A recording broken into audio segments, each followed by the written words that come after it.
Hello, freak bitches. And then dealing with the fallout, yeah, I used to have to deal with a lot more. I used to choose to deal with it a lot more. And now it's just like, I'm 46. Like, I don't know what else to tell you. Like, there was a person who came to one of the screenings on the road. We had the screening at, I forget where we were. I want to say New Orleans.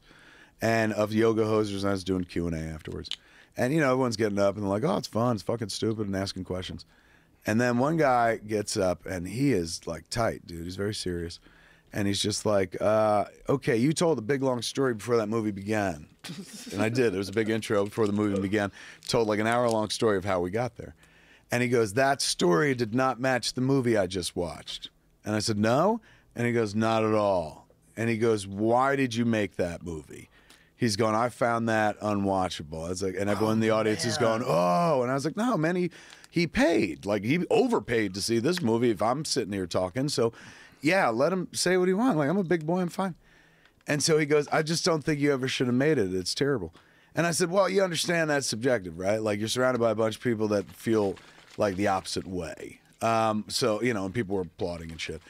And then some guy behind him in line jumps in front of the mic and goes, you want me to kick his ass? And I was like, no, Jesus. fuck no. I was like, everyone's entitled to their opinion.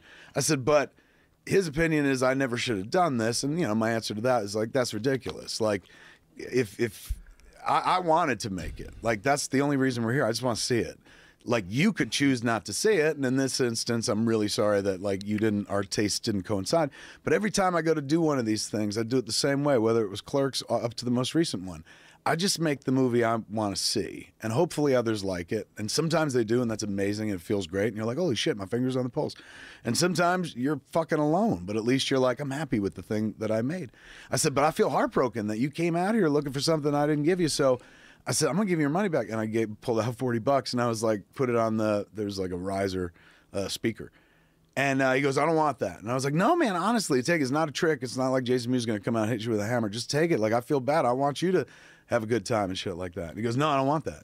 And I was like, dude, it makes for an excellent story. Like, you could be like, I told him his movie fucking blew to his face, and I fucking took his money and walked out. And he goes, no. And he went and sat down and crossed his arms and just stayed there for another like half hour during the Q&A. So for him, it was worth the $40 just to be like, say it. I'm going to like, just sit here and fucking hate on this and let you know and then sit down again. So, you know, you deal with that, but that's the memorable one because that never happens. Generally speaking, like when we toured the movie, you're touring you're in a safe zone. It's like going out and doing a club night. It's like people there are there because they love you. They're not going, I wonder if this fucking tween sausage movie is for me. Like, they're already dialed in on some part of the journey. Like, oh, I've loved Tusk, or I've been with him since Clerks, or so forth and so on.